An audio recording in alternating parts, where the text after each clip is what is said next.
All right, welcome back to Talk the Talk with Tribe Title. Today's guest is Meghan Zoll of KW Real Living. Thanks for coming on, Meghan. Thanks for having me. Good morning.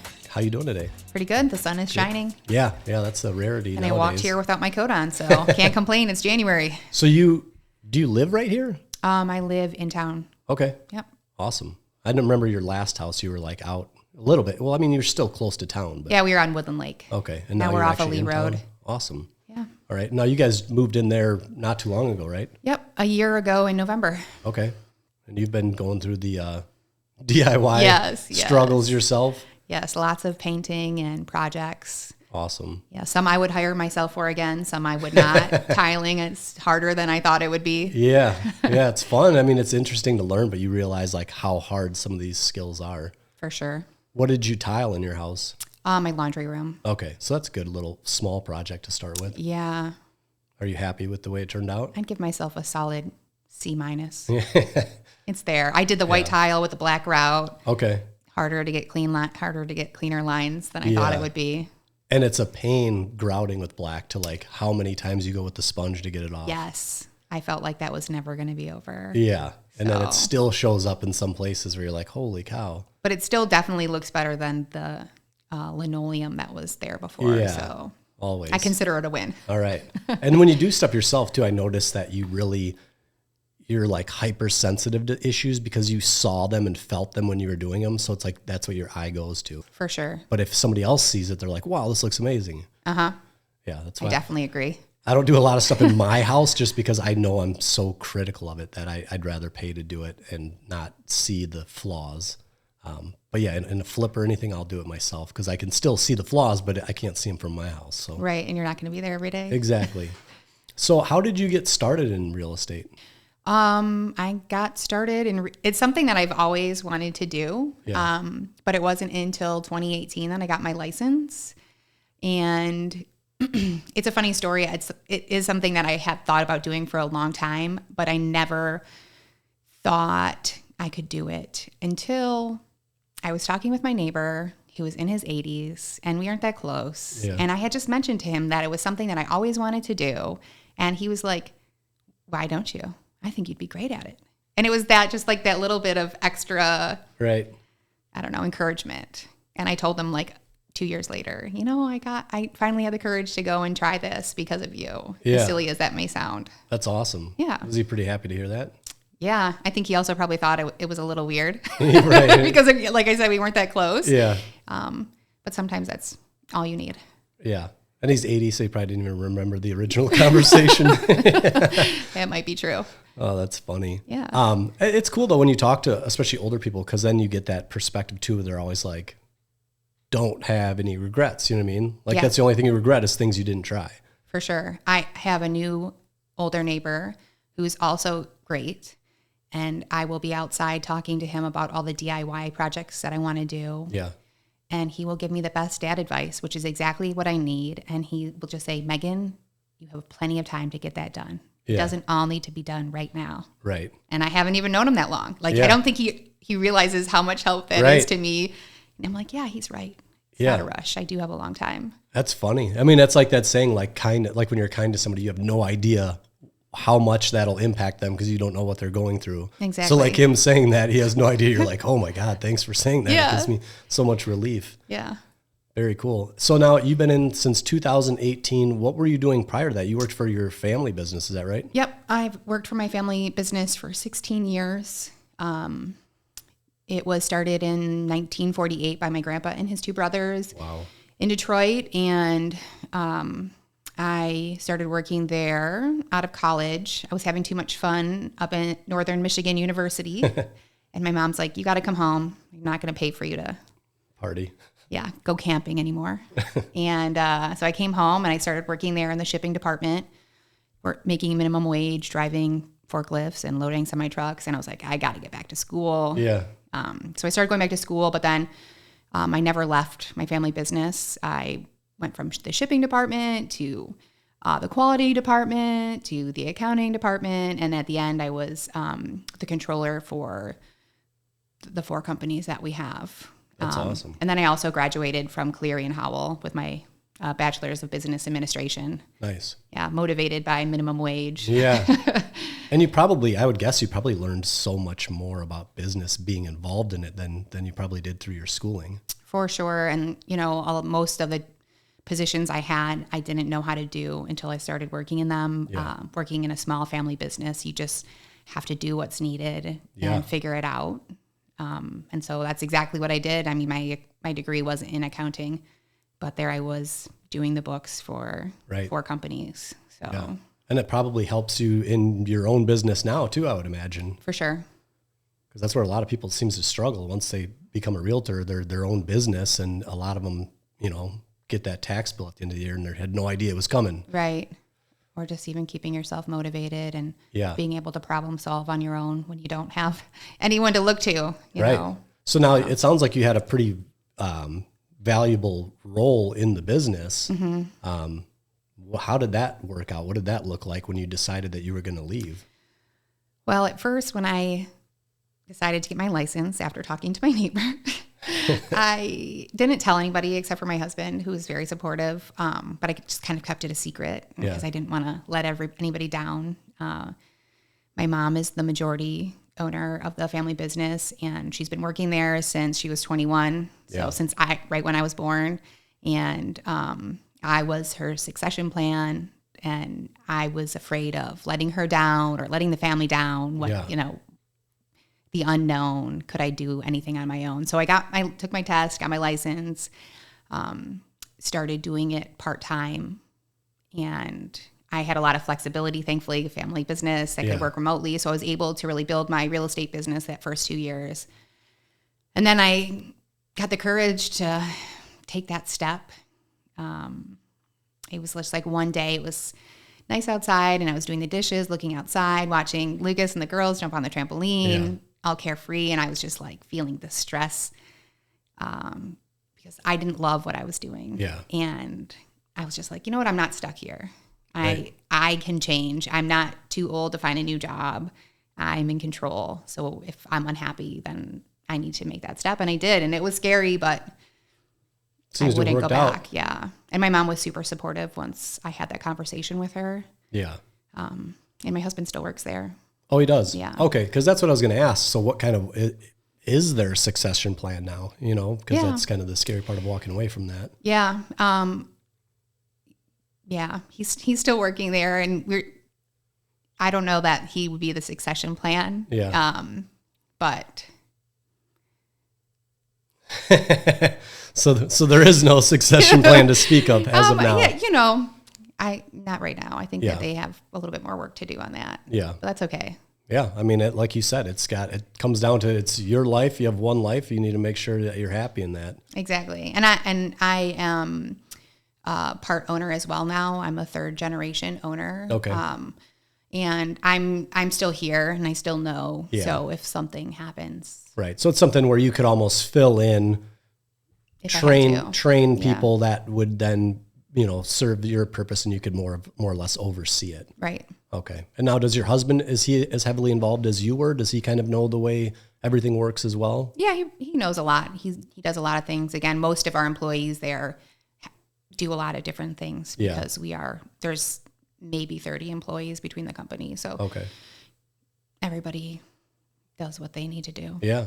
And is there a lot of other family members involved there, or you guys were it? I have a couple aunts that work there still. Okay. The younger cousins sometimes will come in during the summertime, but nobody has been real passionate about it. Yeah. So. Yeah, it's hard to find. Yeah. What is, if you had to guess, I'm sure guessing you probably had the conversation, what is your husband's kind of passion? What would he like to do? I think he'd make a great stay-at-home dad. He really likes being hands-on and building things. He also really loves computers. So he gets to do a lot of that there. Yeah. I don't really know what he would, Right. I'm sure he could find the same things to do if he wasn't there. Yeah. Awesome. So now real estate, I'm guessing you love it. That's kind of why you're passionate about it, and that's why you decided to do it full time. I do love it. And it's been really great. When you work for your family business, people just assume that you've been given everything and that you didn't work your way there. And You must be so lucky. Yeah. They don't know though, because they've never worked for family. Right. Yeah. I've heard it's brutal. It is. So for me to have this business and where my success is my own is really important to me. Yeah. Nobody can say that I am where I am because of my mom. Right. Yeah. It's something you did on your own. You built it on your own. Right. It's got to give you a lot of peace of mind too, that, you were kind of questioning yourself in the family business, whereas now you can, like I did this on my skills, my own accomplishments. Right. And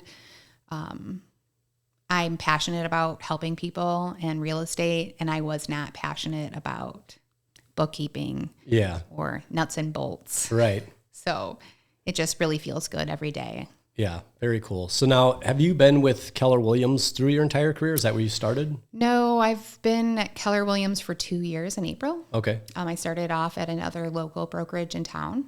Okay. With a really great team. I sold my first home with them, and they were also kind of motivation for me to get my license. When we bought our first home, we did not have a great experience. Yeah.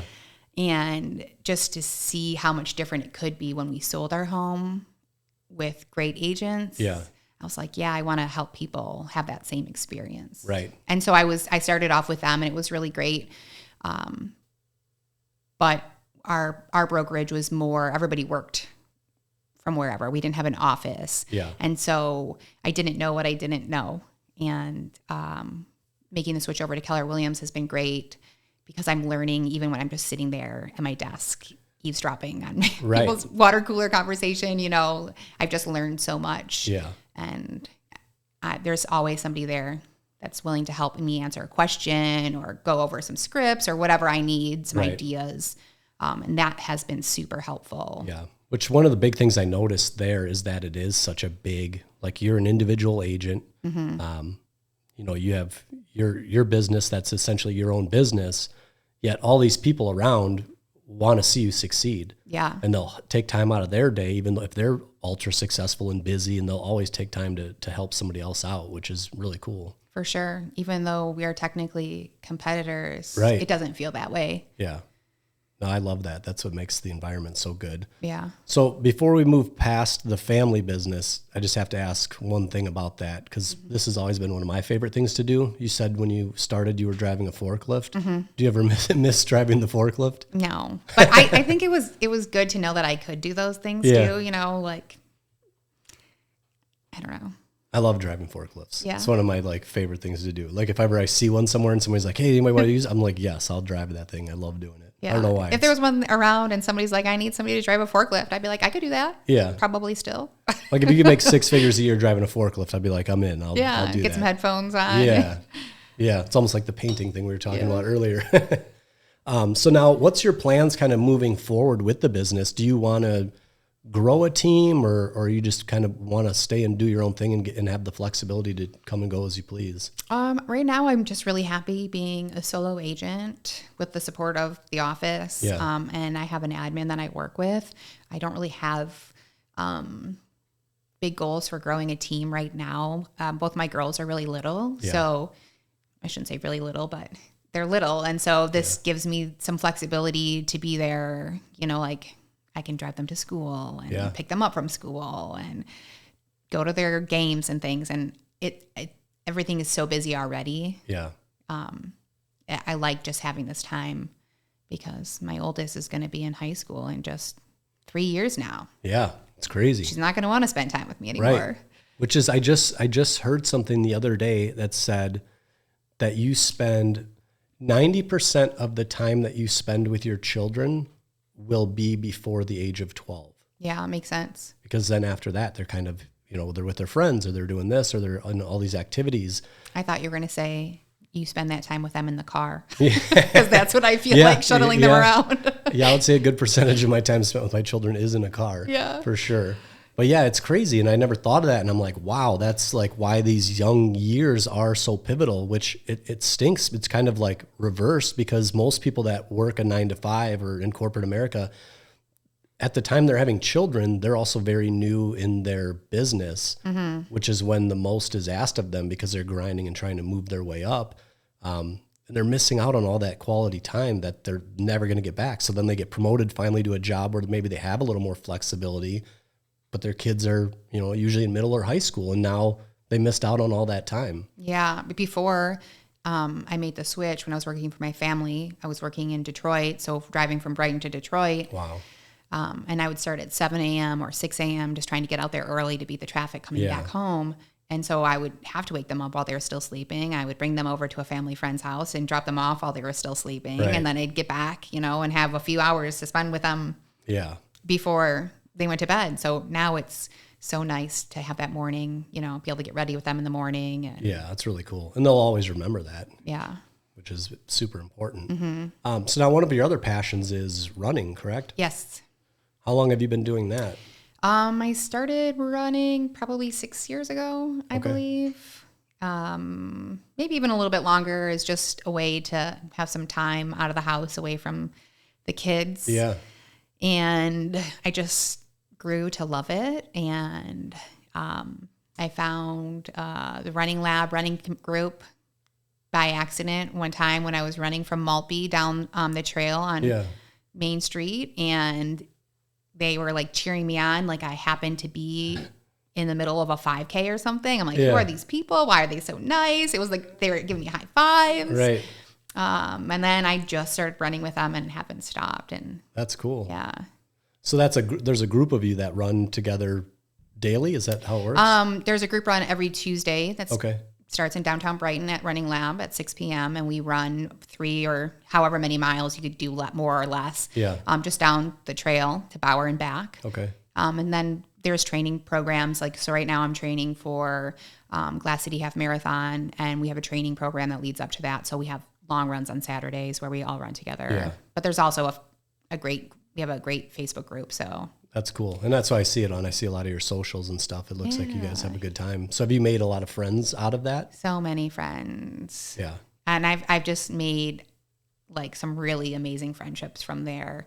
And there are so many diverse people in the group, and I love it. Yeah. Do you get the runner's high that they always talk about? Oh, for sure. For sure. That's cool. Yeah. And is that kind of what pushes you? Do you get kind of addicted to that? Yeah, I think so. And it's just like a good way, to pump up your endorphins. And yeah. Yeah, it's weird. All these things that people take antidepressants and anti-anxiety medications. And it's like, man, you can get all that same stuff from exercise. Yeah. Lucas and I quit drinking 7 years ago, I believe. Good for you. So having running, it's like something. And it's funny, as I listen to more podcasts like Rich Roll and read stories about some of these ultra marathon runners. A lot of these people had been addicts of some sort before, and then really get into running. Yeah, it's interesting you said that, because that's what I was going to ask when you said a diverse group of people in there. I was going to ask if any of them were like formerly addicts. There are people who are like that, but there's just your everyday people.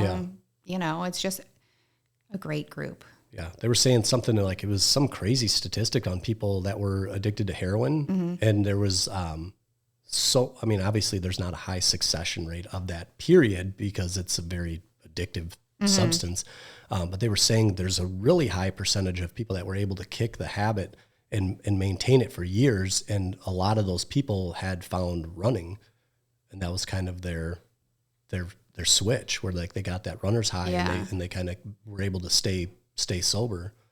Yeah, I believe it. And if you're not running alone, and maybe running alone will do the same thing for some people, but like for me, I'm running with a group of people. Yeah. We share like all of the TMI things the whole time we're running. Yeah. And it's like a form of therapy itself, along with the feeling that you get from running. So right. No, that's really cool. And then when you train also, it's nice to train with people like that know, like, this is what we do leading up to a race, because where some people would just go out there and be like, oh, I just need to run a ton and then race. And it's not always the case. Yeah.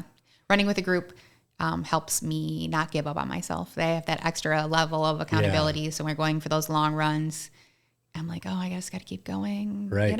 All these people are counting on me. Yeah. That's cool. Does your husband run also? No. Okay. No. So then it's my thing. Does he do something that kind of fills that void for him? I know you said you both decided to stop drinking quite a while ago. He's picked up a lot of hands-on things. Like he took a welding class. He's a certified welder now, and he's got some fancy wood routing machines that you hook up to the computer. You know, he does a lot of that. That's awesome. Yeah. I've always wanted to learn how to weld. Yeah. Did he go somewhere for that? Or Somewhere locally, maybe through one of the community colleges. He did like a certification program, and it was in the evenings, and he really loved it. Yeah. That's neat. That's a great skill to have. Yeah. Very cool. And now, do you use, like you say, like with the coaching and stuff you get from a running lab, do you use anything like that in your business, like something that kind of holds you accountable? Oh yeah, I do coaching. I have a weekly meeting with my coach. I like that, having that extra level of accountability, knowing somebody's gonna be asking me, because like we talked about being self-employed, you need to there's nobody there. Right. If you don't do the work, you're not going to make the money. Yeah. And so it's nice. It helps me stay motivated and on track. Yeah. Have you noticed, how long have you been doing the coaching for real estate? About a year and a half. Okay. Have you noticed a change in your business since you started using that? Yeah. I haven't really measured. I should do that. But I feel more organized. I feel less stressed. Yeah. And I've set up a lot of great processes along the way. So which probably makes your life a lot easier. Yeah. Very cool. And have you noticed with coaching, have you noticed it becoming more consistent? Like as far as they always talk about like, the highs and the lows, and have you noticed it's more of a flat line or flat-ish line? Yeah, getting flatter as long as I'm doing the work. Yeah, because that's the goal, right? To be able to maintain it at a consistent level so that you're not constantly like scrambling to make a deal because you haven't had one in forever. Right. Very cool. Now, what is your kind of prediction on the market? I know there's so much talk about like, the shift and this and the interest rates and inventory being low. Like, what do you see coming out of it this spring? I think that we will just see that there's a more level playing field for both buyers and sellers. And I'm excited and hopeful that a lot of our first-time home buyers that were not able to compete with the cash offers and the appraisal gaps from last year and before be able to actually get into a home and you be able to take advantage of some of those programs that people weren't looking at before. Yeah. That's great. I've heard a couple deals recently that have been going over asking again. Yeah. Which is wild to me. I'm like, man, I can't believe that's still a thing. I think if your house looks good, you've done the work to have it show ready, and you're working with an agent who has talked you into putting it at or just under market value, and you have a competitive price. Yeah. I think you're still going to see that. Right. Which is awesome. I mean, so that's good news for sellers. I mean, it's still obviously a good time to sell. Yeah, for sure. And a good time to buy. There's not a lot of inventory out there. Yeah, exactly. Do you think that'll change come spring as far as inventory, or do you think it's always going to be tight for a little while? And from what I've heard, the prediction for this year is that we are going to have less inventory on the market this year. Yeah. Well, that'll make for a competitive. Yeah, it'll help season. keep things. It'll help keep things more level. Yeah. I mean, the good thing is too, if you can get into a situation like that and that becomes the normal, it's probably also a lot easier to kind of forecast your business because you kind of know what the normals are. Whereas like the last couple of years, I mean, it was just insanity, which is probably great because you're selling a lot of homes, but back to that work-life balance, I'd imagine that probably got thrown out of whack for a little while. Yes. And I can't remember. I wish I remembered the statistic about how many people purchased a home during that time period when things were crazy and have regret because you didn't really get a lot of time to think about your purchase. You had to go in there and see it right away and put your offer in right away. Right. And you didn't have to think about it. You didn't have a lot of time to think. Yeah, there was none of the 2 days to like go home and talk about it and discuss it and figure out what's best and get your numbers lined up. It was just like, man, you even kind of want it, you need a right offer. Exactly. Yeah, no, that's a good point. So you were saying the percentage was high of people that had kind of like a buyer's remorse? Yeah. Wow. I feel like I remember it being in like the 40 percentile somewhere. And I can totally understand that. Like if I had to go in, we had to sell our home before we could buy a new home. And so we did. We still put our house on the market. We sold it. We got occupancy, and then I needed to find a home. Yeah. And that was stressful. I can imagine. And being a realtor, you're looking at the market every day. Right. I'm like, oh, did I make a mistake? Should I have waited? And I haven't found a house come up that I wish I would have had instead. Right. But there could have been. And Which you just says a had to- lot. Yeah. I mean, if you look at it every day, it says a lot that there hasn't been one that you wanted more, you know, Right. because But I that would can be my see- fear. Yeah. Having to make that quick decision and not get a feel for it, like you said. Right. And is that what you guys had to do as well? This house came up and you were like, all right, we got to jump. Yeah, our house had been on the market for a little bit. It was, in my opinion, overpriced. Yeah. So, but they were willing to negotiate, and so Yeah. that worked for us. And now we have lots of DIY projects. Right.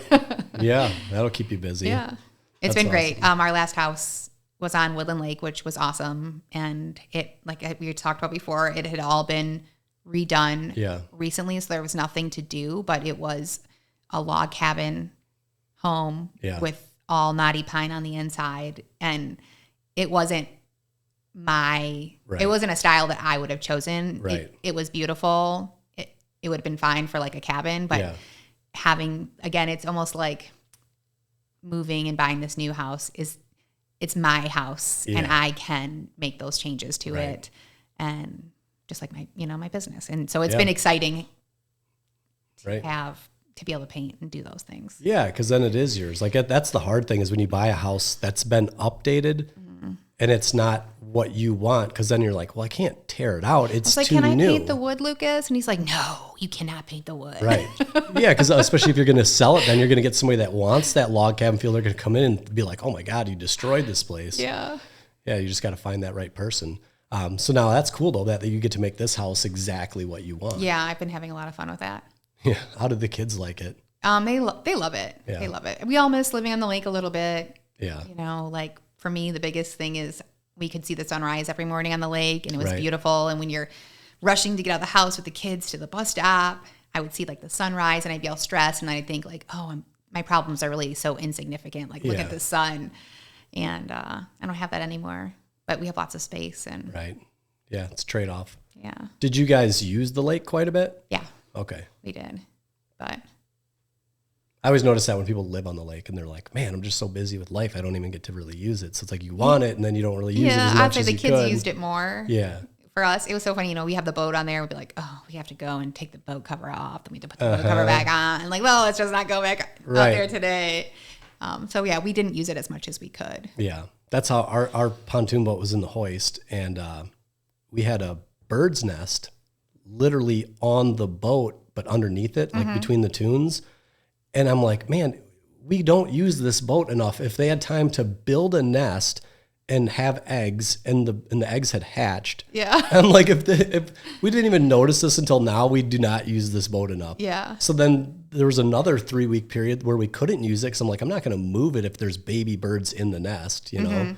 So we just left it. And it was, 2 months of the summer that the boat never moved. Yeah, we had that same thing in the bimini of our boat. Yeah. Like the cover was on, and they got up in there and laid in it. They're quick to Yeah. build nests. I'd imagine they But if must be they pretty had quick. time to lay their eggs and hatch, it's been Yeah. a while. Yeah. So, yeah, I felt bad. I'm like, I can't get rid of the birds. So Yeah. let them stay and we'll just sit on the beach. So now with your business growing, do you think you'll ever want a team, or is it just one of those things where you enjoy being solo and I think that there may be a day. I'm leaving it open. yeah, But right now I like not being anybody's boss. right. I was other people's boss when I was working at my family business, and Yeah. now I just have to worry about myself. Yeah. Now you're your boss. Yeah. That's very cool. Now with the running lab, do you find yourself getting a lot of organic leads just from being involved in the community and being involved in something else? Yeah, I have I've made a lot of relationships from Running Lab, and I'm always meeting new people through there. Yeah. So that's been great for me. And they do a lot of stuff with the community as well. And so that's just really given me even more opportunity to build relationships with other businesses. And I've been living in Livingston County now since I was a sophomore in high school, but I've never felt as connected to the community as I have since I've become a real estate agent. Yeah. I'm here, I'm driving around Right. Livingston County all day long. And the relationships, like I just said, that I've made along the way, it's great. Yeah. Now, do you find yourself noticing all these different places too? Because I always imagine like once you're a real estate agent and you get to really go in and look at these different houses and you'd be like, whoa, I never knew this neighborhood was here. Always. I never knew this street was here. I didn't know my neighborhood that I'm at now was there. And when we bought our first house, I didn't know that neighborhood was there. It's just, I'm always surprised at how much of Livingston County I still haven't seen. Yeah. That's cool. And that's where you primarily focus your business, right? Is Livingston County? Yeah. Livingston, Oakland County, a little bit of Washtenaw all around. Right. So. Very cool. And you've been happy with where you're at with KW? Yeah. Yeah. I love it. I love that it's close to home, right in between the schools. It's like in the center of everything where I want to be. Right. So. Do you think your husband would ever get licensed, or he doesn't really have any interest in that? Maybe he's more quiet. He's a more quiet homebody than I am. But I've been trying to talk him into helping me out, like handyman. Yeah. Everybody needs a handyman. There are so many of my clients that just need somebody for a small project. Right. That other companies are going to charge them tons of money because it's not worth their time. Right. Or just say, sorry, it's not worth my time. Yeah. And there's like a real need for that. Yeah, I agree. So I've been trying to talk him into that, but I think he's been enjoying not working with me for a little while. Because we carpooled every day for maybe 10 or 11 years from Brighton to Detroit. So he was part of it for a big chunk of time. Yeah. Okay. Yep. And it was the same. He started helping us out when during his off season. He was in commercial roofing. Okay. So he started helping us do deliveries in the winter when we were busy. Yeah. And then we never let him go. Oh, that's awesome. Yeah. So he's a pretty handy guy then, I guess. He's used to do roofing. Yep. That's cool. Yeah. That's great. So now with the community involvement running lab, I notice you do a lot of like social media posts and things like that. Mm-hmm. Is that what you use for marketing as well? Is that a big tool for you, or do you buy leads, or how do you market yourself? I do a lot of social media. It's just mostly organically through relationships that I've made. I do pay for leads, but I don't really feel like I excel in that. Yeah. Most of my business is just from people that I've met along the way. Yeah. Which is awesome. I mean, that's the best way to build it, really, is if you're not, paying a ton of money to get leads. If you're getting them organically, it's a great situation, because it's like they say they work with people they know, like, and trust. And if you're getting them organically, that means people know, like, and trust you. Right. And ever since social media was a thing, I've been on it more than I should be. Yeah. Like I remember getting on Facebook in college, when you needed to be in college, having a college email address to get onto it. Yeah. So I've always been very active on social media. Yeah. Have you been doing that a lot lately, or have you kind of gotten away from it? I know for a while there you were doing those videos that were hilarious. I know, and they keep popping up. I need to do more of them. It's just as my business gets busier, just being better about time blocking, which is what I'm really working on in my coaching right now, and not overcommitting myself. Yeah. Which is very hard for me, because I want to do all of the things. Yeah, it's weird. It's like you do those things like that, like the videos that get a lot of traction. People see them. Mm-hmm. You probably get some business from it, and then it's like, then you get busy, and then you forget to go do these things that were generating the business. Exactly. We just keep talking about it as like hitting that ceiling, like trying to break through where you're at. Right. And it just got to make time for it in my schedule. Yeah. Well, it's tough. I mean, when you're married, doing DIY projects, you have 2 kids, you like running, and you're trying to run a business. I mean, it's a lot going on. Do you guys have animals or no animals? We have 2 dogs. Oh, okay. So you throw that in the mix on top of it. Mm-hmm. Keeps you busy. Yeah. Do your dogs ever run with you? No. We at first just had 2 small dogs. Yeah. Then we got a 3rd dog. He's a golden mountain doodle. Okay. He's got potential to run with me. He's almost 2. I think I can start taking him now. Yeah. Just now that he's got a little bit better manners. Right. So hopefully soon. Yeah. That's awesome. Do you guys ever have any plans of doing anything as far as like investing, or? Yeah, it is definitely one of my goals. And it's just, for me, it's making that first step. Yeah. That first step is scary. Right. So, and saving money, not spending it all on my DIY projects. Right. Listening to my neighbor's advice. Yeah. Yeah. You need to find a neighbor that comes and tells you to do that. Yeah. That's awesome. I mean, it's scary, but you've proven to yourself now that you're okay at making that first step. I mean, you've made quite a few first steps, and they've all worked out well. So, You know, you have to have faith in yourself and what you know, which obviously have your finger on the pulse of the market. So Yes. you're in the right position. Yeah. Cool. All right. Well, thanks for coming on. I really appreciate talking to you and to getting to know you a little better. Yeah, thanks for having me.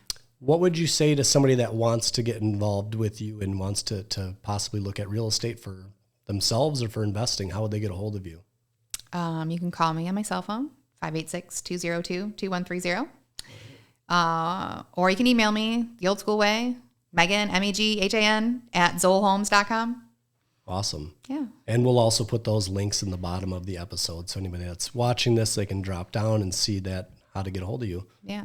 All My right. last little bit is just to remind people that you're not stuck where you are. You are the writer of your own destiny. So if you're Absolutely. unhappy, you can do something about it. Yeah. Yeah. I mean, that's a great takeaway from it. Well, you've done that yourself. So like I always say, if I can do it, anybody can do it, right? For sure. Cool. Awesome. Well, thanks a lot for coming on. Good luck to you, and I hope you have a great year. Thanks.